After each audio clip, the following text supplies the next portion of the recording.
Start by welcoming one of the members of our coffee club, the church, who hasn't been here in a while. They all have nicknames to protect their identities. So, Don DeVito, welcome to church with your girlfriend. It works. Invite people. It works. It does. Invite people. Be persistent. Be joyful. Be joyful in the Lord. Be at peace with the Lord. It works. It does. Today is Pro-Life Sunday and Pro-Life Month. It's also the month of the Rosary. I want to start with yesterday's Mass. Father Simon's bishop from Nigeria was here and celebrated Mass. And we had a big party at the house. I mean, it really was. 7 Nigerian priests. Very loud. The people who brought the food, if you're here, outstanding beef. They were so happy. And the bishop, it's not like bishops here. Same rank. But bishops here, and I'm being recorded, I gotta be careful.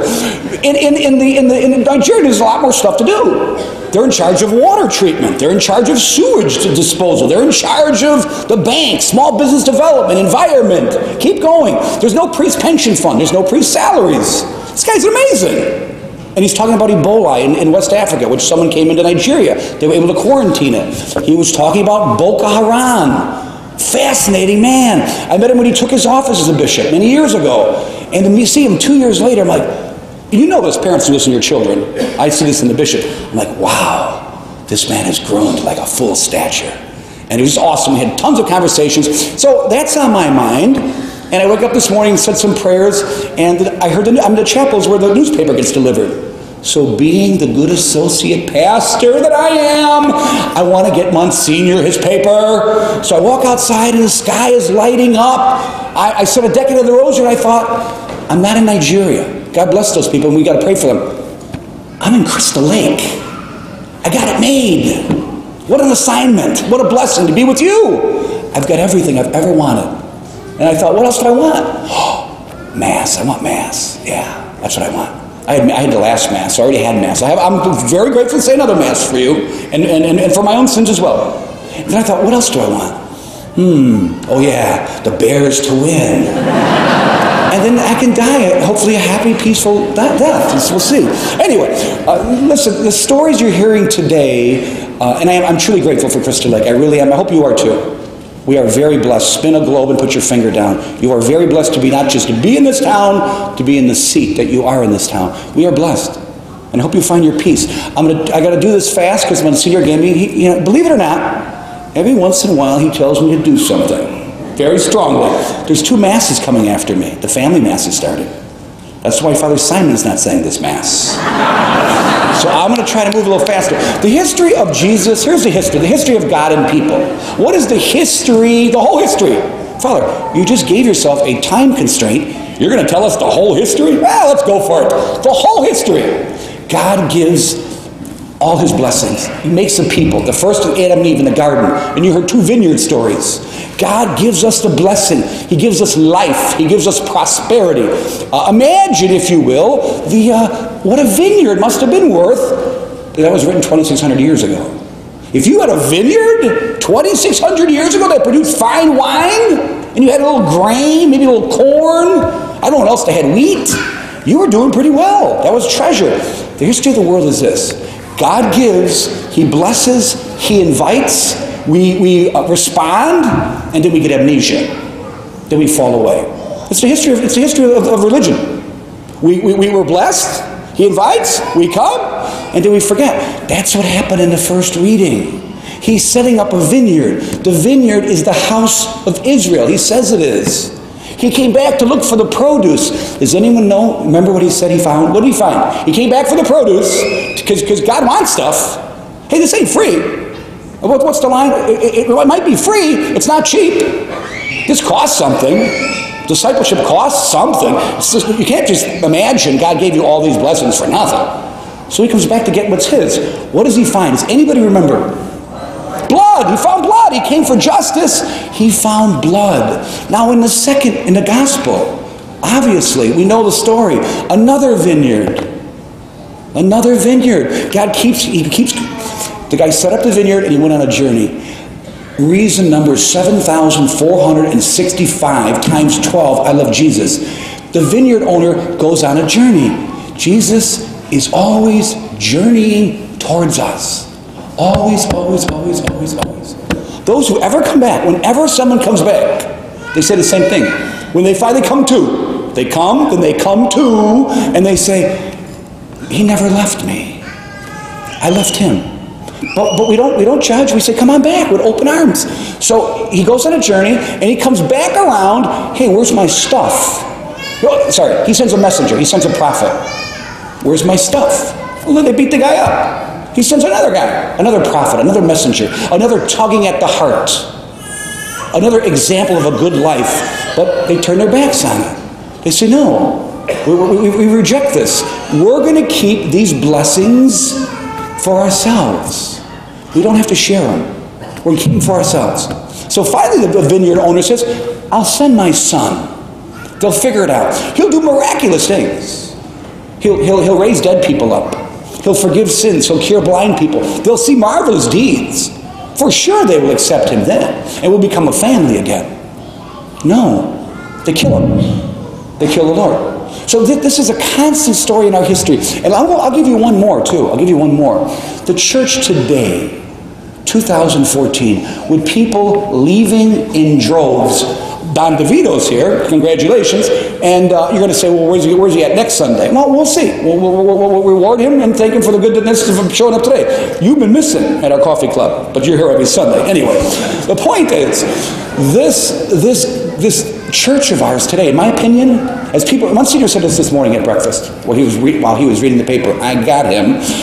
He said, Father, he says, do you think people's consciences, when they get so marred over by society, by secular images, by the things, you brought up pornography as well, do you think God still can get in? I go, but senior, of course God can still get in, but let's just face it. He said, the world is getting much more coarse. Those are his own words. We're much more desensitized. Someone showed me, and I'm not proud of this. They snuck it up on me. I'm not proud. I'm going to tell you what I saw. At the coffee club, someone handed me the phone. I did not intend to see this. The heads of the people that were cut off. Not the cutting. I didn't see the cutting. There's heads on spikes through the area. And I'm just telling you this. I don't know what happened to me. I wasn't that shocked. Because I've already seen them sadly growing up in stupid zombie movies and every other kind of goofy movie. I thought I'd be shocked. I really wasn't that shocked. Even I have been desensitized to certain graphic images. I saw on TV the other day a guy from Syria coming into Turkey. Turkey's on our side now, finally. And the guy comes over the border with just a rug and a few belongings, and they put a camera in his face. He spoke very good English. And all he said is, this is all I have, and they're killing everybody. I'm like, wow. Another reason I'm grateful to be here and to be safe. But my point is this. The church that I am a member of today, I don't envision when I'm up here as the glorified Christ coming out of the tomb. The image of the church we are worshiping today in the public view. In the public view. The fallaways, the disgruntles, the enemies of the church, those who disobey God blatantly, they do not see our gathering and our union as Christ resurrecting from the tomb glorified. It's hard to identify us. We are the blood-dripped face of Christ mounting Calvary, disfigured, broken, hurting, wounded. All of us in some ways, and maybe corporately, this is the image. There's still hope. Of course there is. There's a resurrection. But we have to continue to respond to the call to come closer. I'm journeying near you. Come closer. Which brings me to my next point. And hopefully, for you, my final point. It's Respect Life Sunday. So, in the first story, you have a vineyard. 2,600 years ago, a vineyard, a nice vineyard, must have been of inestimable value. In the gospel, the Lord says, hey, the guy comes back. Where's my stuff? You owe me. Give me my payment. The price of human life is inestimable. We can't put a value on the price of human life. If we lose our respect for human life, born or unborn, folks, let me just jump to a conclusion. Don't you think that the murders and the violence in Chicago are in some way, the terrorism in some way, the domestic abuse and all these other ways that life is devalued in some way is related to the wholesale execution of children in the womb? Don't you think that? I do. I really do. I remember being, it's funny I remember this, in Madrid. If you're ever in Madrid, go to the Prada Museum. In the Prada Museum, they have 4 Raphaels. 4 Raphaels, a painting, the great artist of the Blessed Virgin Mary. 4 different ones. So, as you know, this isn't news. I get some goofy ideas once in a while. My dad was a police officer.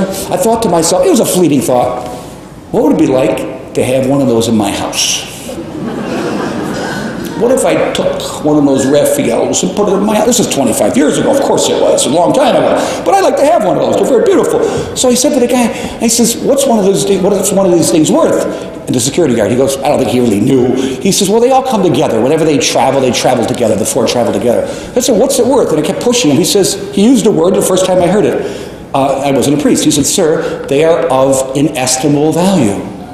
Our lives are of inestimable value. They're irrepeatable. Whether it's miscarriage or the taking of another human life in the womb, they're alive.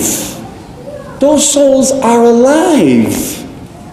I'm doing this for your sake. I already do this for a living. I'm proud to stand up for the life. My life, my family's life, my country's life, your life, outside the womb's life, elderly life, handicapped life, on life support, depending on what the family's going to do life, and unborn life.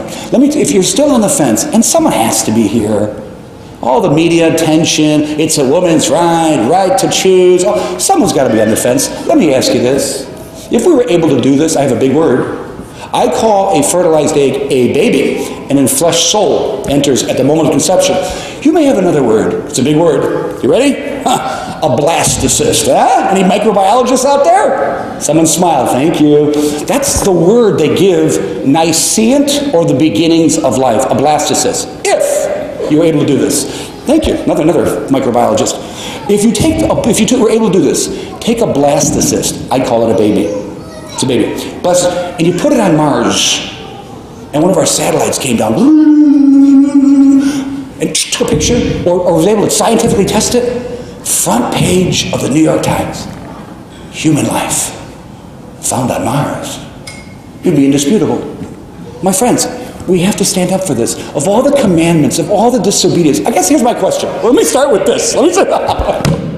Is anything a sin? Is anything a sin?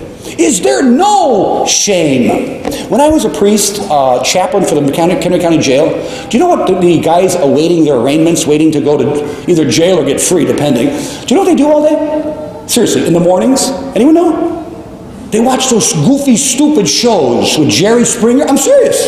They all sit around, they're mucking it up. Oh, look at that. I'm like, and the guard explained to me, yeah, they somehow can deplete their misery by watching people with no shame.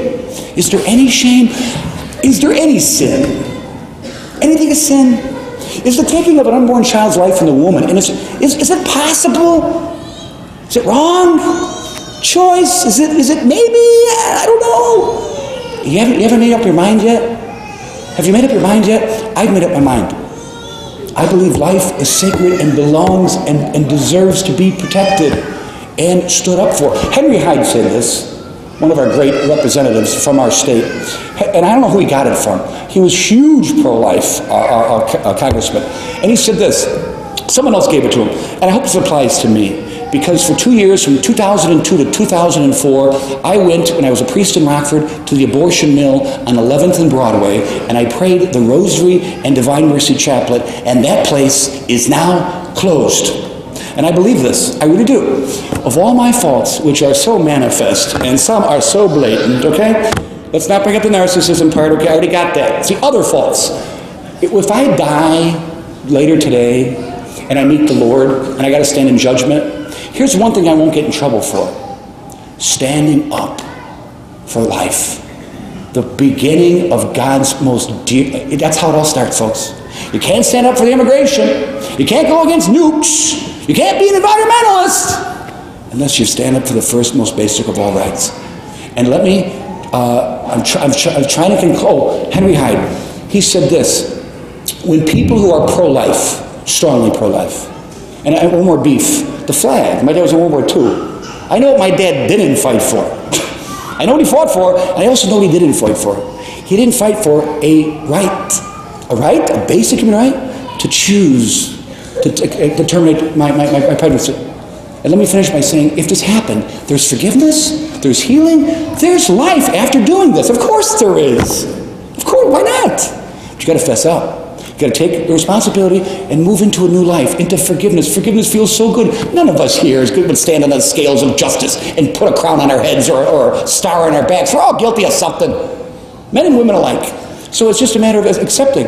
This is what happened. Get forgiveness and move on.